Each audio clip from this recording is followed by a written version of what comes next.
സഹിക്കാൻ കഴിയുന്നതിനും അപ്പുറമാണ് ആ കാഴ്ചകൾ എന്നറിയാം. അവിടെയുള്ള നാട്ടുകാരൊക്കെ അവിടേക്ക് എത്തിക്കൊണ്ടിരിക്കുന്നു. ഈ കൃത്യം 8:30 തന്നെ അവിടെ നിന്ന് മൃതദേഹം ഈ കരിമ്പനക്കൽ ഓഡിറ്റോറിയത്തിലേക്ക് കൊണ്ടുപോകുമെന്നാണ് മനസ്സിലാക്കുന്നത്.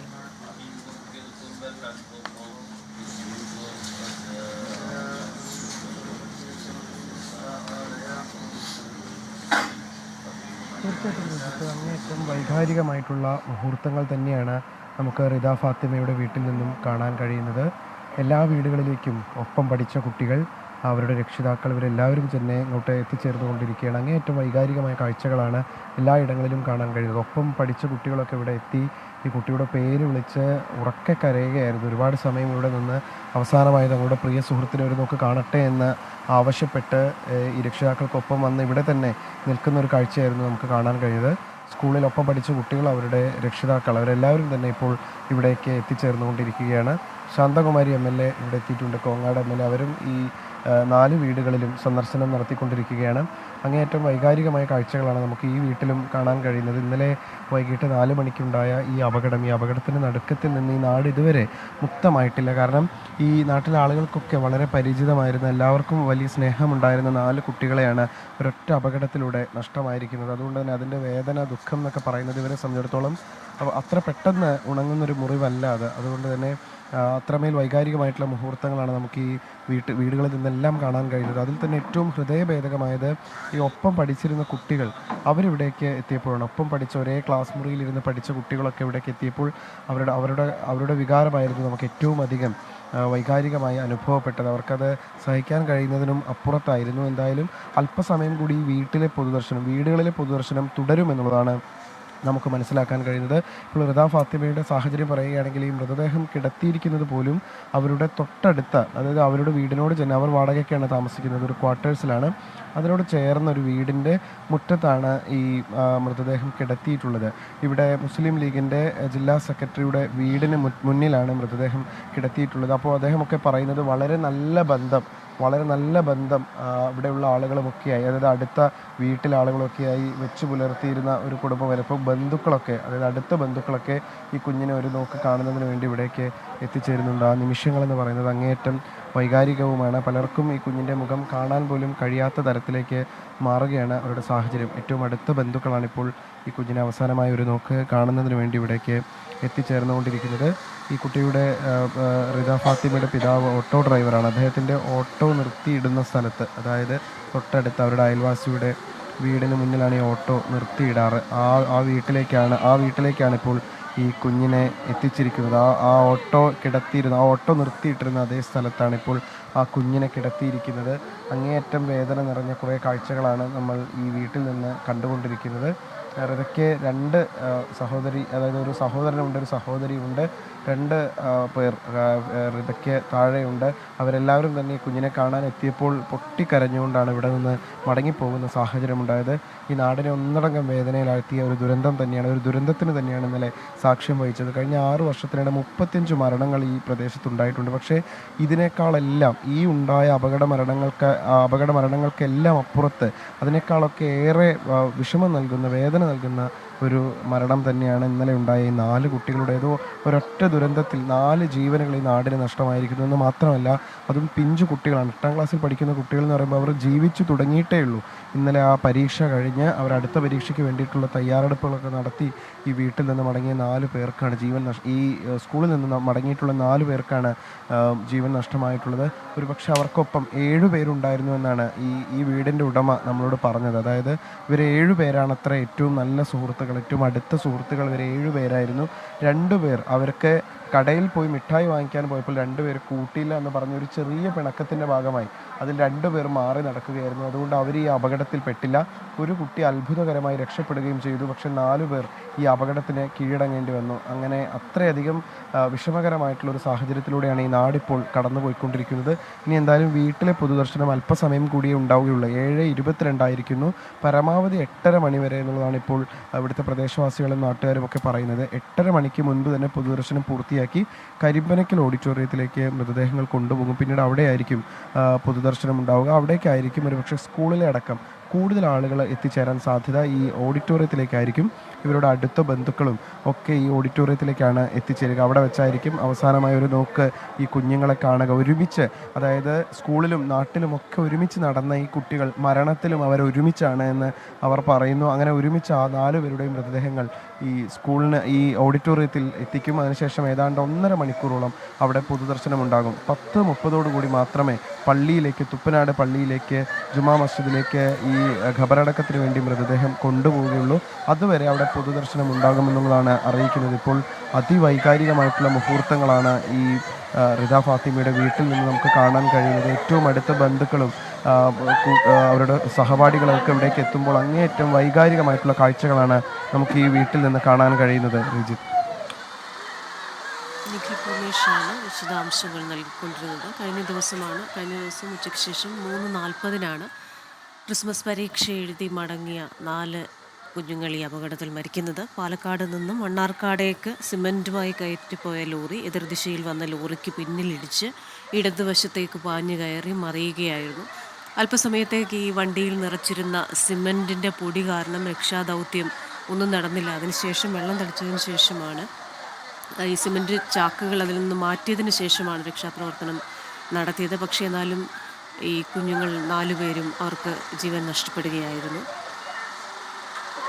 ആയിഷ, റിദ ഫാത്തിമ, നിദ ഫാത്തിമ, ഇർഫാന ഷെറിൻ എന്നീ കുഞ്ഞുങ്ങളാണ് മരിച്ചത്. 8ാം ക്ലാസ്സിൽ കരിമ്പ ഹയർ സെക്കൻഡറി സ്കൂളിലെ 8ാം ക്ലാസ് വിദ്യാർത്ഥിനികളായിരുന്നു ഈ കുഞ്ഞുങ്ങൾ. 1/2 കിലോമീറ്റർ അകലത്താണ് ഇവരുടെ വീടുകൾ. ചെറുപ്പകാലം മുതൽ തന്നെ ഒന്നിച്ച് ഉറ്റ ചങ്ങാതികളായി പതിവായി ഒരേപോലെ നടന്നു പോകുന്ന വഴിയിലൂടെ അവർ തിരിച്ച് ചേതനയറ്റ ശരീരങ്ങളായി ഓരോ വീടുകളിലേക്ക് എത്തിയിരിക്കുകയാണ്. 8:30 വരെ ഈ വീടുകളിൽ പൊതുദർശനമുണ്ടായിരിക്കും. ബന്ധുക്കളും സുഹൃത്തുക്കളുമൊക്കെയാണ് ഇപ്പോൾ കൂടുതലും വരുന്നത്. ഇനി അധ്യാപകരും സഹപാഠികളും സ്കൂളിൽ നിന്നുള്ള അധികൃതരും അടക്കം കരിമ്പനക്കൽ ഓഡിറ്റോറിയത്തിലേക്ക് 8:30 ശേഷം എത്തുമെന്നാണ് നമ്മുടെ പ്രതിനിധികൾ പറയുന്നത്.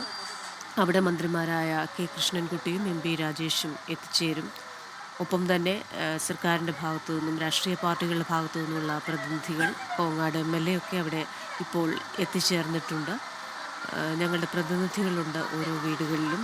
വിപിൻ C. വിജയൻ ഇർഫാനയുടെ വീട്ടിൽ ഉണ്ട്. ആയിഷയുടെ വീട്ടിൽ സൂരജ് ഉണ്ട്. സൂരജ് ഈ ശരീരങ്ങൾ കരിമ്പനക്കൽ ഓഡിറ്റോറിയത്തിലേക്ക് മാറ്റുന്നത് 8:30 എന്ന് മനസ്സിലാക്കുന്നു. 2 മന്ത്രിമാരവിടെ എത്തിച്ചേരും. ഒപ്പം തന്നെ ഇപ്പോൾ തന്നെ MLA, അതേപോലെ തന്നെ രാഷ്ട്രീയ പ്രവർത്തകർ, സാമൂഹ്യ പ്രവർത്തകരൊക്കെ അവിടെ എത്തിച്ചേരുന്നുണ്ടല്ലോ.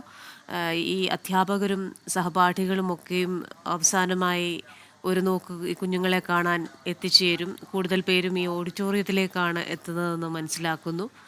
അവിടെ നിന്ന് ജുമാ മസ്ജിദിലേക്ക് മൃതദേഹങ്ങൾ മാറ്റുകയും 11 മണിയോടുകൂടെ സംസ്കാര ചടങ്ങുകൾ നടക്കുകയും ചെയ്യുമെന്നാണല്ലോ നമുക്കറിയാൻ കഴിയുന്നതല്ലേ.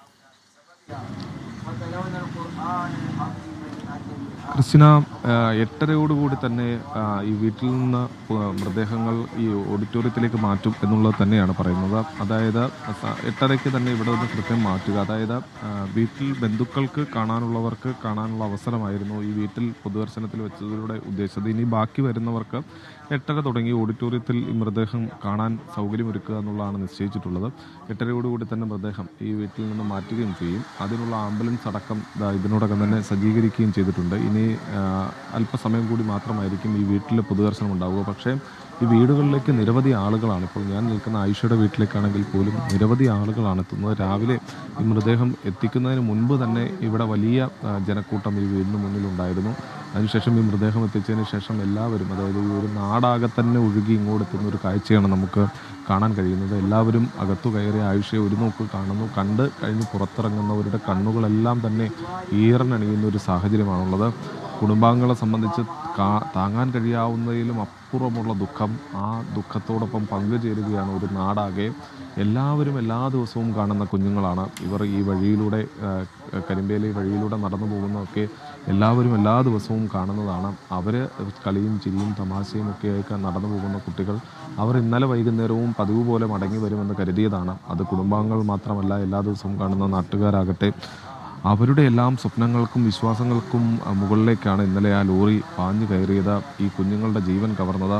ഈ ആയിഷയെ സംബന്ധിച്ച് ആയിഷ എന്ന് പറയുന്നത് ഇങ്ങനെ ഈ വെള്ള പുതച്ച ആയിഷ ഇങ്ങോട്ടെത്തുമ്പോൾ അവരെ സംബന്ധിച്ച് അത് കാണാൻ കഴിയുന്ന കാഴ്ചയല്ല. കാരണം എന്നും ഈ പളവള തിളങ്ങുന്ന വസ്ത്രമൊക്കെ ധരിച്ച് ആഭരണങ്ങൾ ധരിച്ച് മണവാട്ടിയായി പലകുറി ഈ കലോത്സവ വേദിയിലാണെങ്കിൽ പോലും പലകുറി കലോത്സവ വേദിയിലും അല്ലാതെയുമൊക്കെ ഈ വീട്ടിലൊക്കെ കലോത്സവത്തിന് പോകുന്നതിന് മുമ്പ് അങ്ങനെ വസ്ത്രം ധരിച്ചൊക്കെ പലകുറി ആയിഷയെ കണ്ടിട്ടുള്ളതാണ്. അങ്ങനെ ഒരു വീട്ടിലേക്കാണ് ഈ വെള്ള പുതച്ച് ആയിഷ എത്തിയത്. അത് കുടുംബാംഗങ്ങൾക്ക് മാത്രമല്ല നാട്ടുകാർക്ക് പോലും താങ്ങാവുന്ന ദുഃഖമല്ല സമ്മാനിച്ചത് എന്നുള്ളതാണ് നമുക്കിവിടെ നിൽക്കുമ്പോൾ പറയാൻ കഴിയുന്നത്. അതോടൊപ്പം തന്നെ ആയിഷയുടെ പിതാവിനെ സംബന്ധിച്ച് ഇന്നലെ ഈ അപകടം നടക്കുന്ന സമയത്ത് അപകടം നടന്നതിന് ശേഷം അങ്ങോട്ടേക്ക് എത്തിയ ആളാണ്. ആയിഷയുടെ പിതാവ് ഈ പ്രദേശത്ത് തന്നെ ഒരു പലചരക്ക് കട നടത്തുന്ന ആളാണ്. കരിമ്പയിൽ ഇങ്ങനെ ഒരു അപകടമുണ്ടായി, ഒരു ലോറി അപകടത്തിൽപ്പെട്ടു എന്ന് പറയുന്നു. അങ്ങനെ അവിടെ ഈ അപകടത്തിൽപ്പെട്ടവർ രക്ഷിക്കാൻ വേണ്ടി ഒന്നും അറിയാതെ, അതായത് തൻ്റെ കുട്ടിയാണെന്ന് പോലും അറിയാതെ, അപകടത്തിൽപ്പെട്ട തൻ്റെ മകളാണെന്ന് പോലും അറിയാതെ രക്ഷാപ്രവർത്തനത്തിന് വേണ്ടി പിതാവ് ആ മേഖലയിലേക്ക് ഓടിയെത്തുന്നു. ഈ ലോറിയും ലോറിക്കടിയിൽ കിടക്കുന്ന സിമൻറ്റ് ചാക്കും അടക്കം മാറ്റുന്നതിന് നേതൃത്വം കൊടുക്കുന്നു. അതിനിടയിൽ കുടുങ്ങിയ മനുഷ്യജീവൻ രക്ഷിക്കുന്നതിന് വേണ്ടി പ്രയത്നിക്കുന്നു. ഒടുവിൽ ആ ലോറിക്കടിയിൽ ഉണ്ടായിരുന്ന ആളുകളെ പുറത്തെടുക്കുമ്പോഴാണ് അത് തൻ്റെ മകൾ ആയിഷയാണെന്ന വിവരം ആ പിതാവ് മനസ്സിലാക്കുന്നത്. അത് ഒരു വലിയ ഞെട്ടലോടുകൂടിയാണ് പിതാവ് ആ യാഥാർത്ഥ്യം മനസ്സിലാക്കുന്നത്. അവിടെ നിന്ന് ഇങ്ങോട്ടേക്ക് ആ പിതാവിനെ സംബന്ധിച്ച് താങ്ങാൻ കഴിയുന്ന കാഴ്ചകളും കാര്യങ്ങളുമല്ല ഉണ്ടായത്. അത് ഈ കുടുംബത്തിലേക്ക് നമുക്ക് കയറി വരുമ്പോൾ, നമുക്ക് ഈ കുടുംബത്തിൽ നിൽക്കുമ്പോൾ അല്ലെങ്കിൽ ഈ വീട്ടുമുറ്റത്ത് നിൽക്കുമ്പോൾ നമുക്കത് മനസ്സിലാകുന്നുണ്ട്. ഇന്ന് രാവിലെയൊക്കെ ഈ പിതാവിനെ നമ്മൾ കണ്ടതാണ്. പ്രത്യേക പ്രാർത്ഥനകളൊക്കെ നടക്കുമ്പോൾ കണ്ണിൽ നിന്ന് ഇങ്ങനെ കണ്ണീരൊഴുകുകയാണ് ആ പ്രാർത്ഥന നടക്കുന്ന സമയത്തൊക്കെ. കുടുംബാംഗങ്ങളെ സംബന്ധിച്ച് അവർക്കും ഏറെ വൈകാരികമായ നിമിഷം. കാരണം 3 പെൺകുട്ടികളാണ്, അതിൽ ഏറ്റവും ഇളയ ആളാണ് ഈ ആയിഷ എന്ന് പറയുന്നത്. അതുകൊണ്ട് തന്നെ പ്രത്യേക ഒരു അടുപ്പം എല്ലാവർക്കും ആയിഷയോടുണ്ടായിരുന്നു. കളിയും ചിരിയും തമാശയും, പഠനത്തിലൊക്കെ മികവ് പുലർത്തുന്ന കുട്ടി, നൃത്തത്തിൽ മികവ് പുലർത്തുന്ന കുട്ടി, ഈ അയൽവാസികളുമൊക്കെയായി നല്ല ബന്ധവും നല്ല സൗഹൃദവും ഉണ്ടായിരുന്ന കുട്ടി. ആ കുട്ടിയുടെ വേർപാട് കുടുംബാംഗങ്ങൾക്ക് മാത്രമല്ല, ഒരു നാടിനാകെ തന്നെ സഹിക്കാൻ കഴിയാവുന്നതല്ല. അങ്ങനെ ഒരു നാടാകെ തന്നെ കണ്ണീരിലാഴുന്നു. ഇവിടെ നിൽക്കുമ്പോൾ എല്ലാ വീട്ടുമുറ്റത്ത് നമുക്ക് നിൽക്കുമ്പോഴും ഉള്ളുലയ്ക്കുന്ന കാഴ്ചകൾ മാത്രമാണുള്ളത്. സഹപാഠികളും അധ്യാപകരുമായിട്ടുള്ള ആളുകൾ ഇപ്പോൾ ഈ വീട്ടിലേക്കൊക്കെ എത്തുന്നുണ്ട്. അവരിവിടെ എത്തി ഈ കുട്ടിയുടെ മൃതദേഹം കാണുന്ന സമയത്ത് അവരെല്ലാവരും വിങ്ങിപ്പൊട്ടുകയാണ്. അവരുടെ സങ്കടം കാണുമ്പോൾ മറ്റുള്ളവർക്കും ഉള്ളുലയുന്ന ഒരു കാഴ്ച. എന്തായാലും അല്പസമയം മാത്രമായിരിക്കും ഇനിയിപ്പോൾ ഈ വീട്ടിലെ പൊതുദർശനം ഉണ്ടാവുക. അതിനുശേഷം കരിമ്പനക്കൽ ഓഡിറ്റോറിയത്തിലേക്ക് മൃതദേഹങ്ങൾ മാറ്റും. അവിടെ എല്ലാ ഒരുക്കങ്ങളും പൂർത്തിയായിട്ടുണ്ട്. ഈ 4 കുട്ടികളുടെ മൃതദേഹങ്ങൾ ഒന്നിച്ച് പൊതുദർശനത്തിന് വയ്ക്കുന്നതിനുള്ള സൗകര്യങ്ങളുണ്ട്. എല്ലാ ദിവസവും ഈ 8:30 സമയത്തൊക്കെയാണ് ഇവർ ഒന്നിച്ച് സ്കൂളിലേക്ക് പോവുക. ഇന്ന് ഈ അന്ത്യയാത്രയിലും അവർ അതേ സമയത്ത് വീണ്ടും അന്ത്യയാത്രയ്ക്ക് ഒരുങ്ങുന്നു എന്നുള്ളതാണ് ഏറെ സങ്കടകരമായിട്ടുള്ള കാര്യം. കാരണം 8:30 കൂടി സ്കൂളിലേക്കുള്ള യാത്രയ്ക്ക് ഇവർ വീട്ടിൽ നിന്ന് പുറപ്പെടാറുണ്ട്. അതേ സമയത്ത് ഇന്ന് അവർ അവസാന യാത്രയ്ക്ക് വേണ്ടി ഒരുങ്ങുകയാണ്. അവസാന യാത്രയ്ക്ക് അവരെ അവസാനമായി യാത്രയാക്കുന്നതിന് വേണ്ടി ഒരു നാടാകെ അവരുടെ ഒപ്പം വരികയാണ്. സാധാരണ ഈ കരിമ്പനയിലെ ഈ റോഡിലൂടെ, ഇടറോഡിലൂടെയൊക്കെ പോകുന്ന സമയത്ത് നാട്ടുകാരൊക്കെ ഇവരെ കാണുമ്പോൾ ഒന്നിച്ച് 4 സഹപാഠികൾ 5 സഹപാഠികൾ ഒന്നിച്ച് പോകുന്ന യാത്രയൊക്കെ ഇവർ കണ്ടിട്ടുണ്ട്. പക്ഷേ ഇന്ന് ഏറെ സങ്കടകരമെന്ന് പറയുന്നത് ഈ വെള്ള പുതച്ച് 4 സഹപാഠികളും ഈ റോഡിലൂടെ പോകുന്നത് പക്ഷേ അന്ത്യയാത്രയ്ക്കാണ് എന്നുള്ളതാണ്. മറ്റ് ചങ്ങാതിമാരില്ല. അവർക്കെല്ലാവർക്കും ദൂരെ നിന്ന് ഇവരുടെ അന്ത്യയാത്ര നോക്കിക്കാണാനുള്ള കാഴ്ചയിലേക്ക് കാര്യങ്ങൾ പോയിരിക്കുന്നു. അത്രമാത്രം ഒരു പറഞ്ഞറിയിക്കാൻ കഴിയാത്ത നിമിഷങ്ങളെയാണ് നമ്മൾ അഭിമുഖീകരിക്കാൻ പോകുന്നത്. കാരണം എല്ലാ ദിവസവും ഈ ഒന്നിച്ച്, നിഖിലൊക്കെ നേരത്തെ പറഞ്ഞതുപോലെ തന്നെ ഈ 7 കുട്ടികൾ ഒന്നിച്ചുള്ള ഒരു ഗ്യാങ്ങാണ്. അവരെ സംബന്ധിച്ച് ഗ്യാങ് എന്നാണ് അവർ പറയുക. ആ 7 പേരുടെ ഗ്യാങ് ഒന്നിച്ച് ഈ വഴിയിലൂടെ നടന്ന സ്കൂളിൽ പോകും, തിരിച്ചു വരും, ഇതിനിടയിൽ മിഠായി വാങ്ങും. അങ്ങനെ ഇന്നലെ മിഠായി വാങ്ങുന്നതിനെ ചൊല്ലി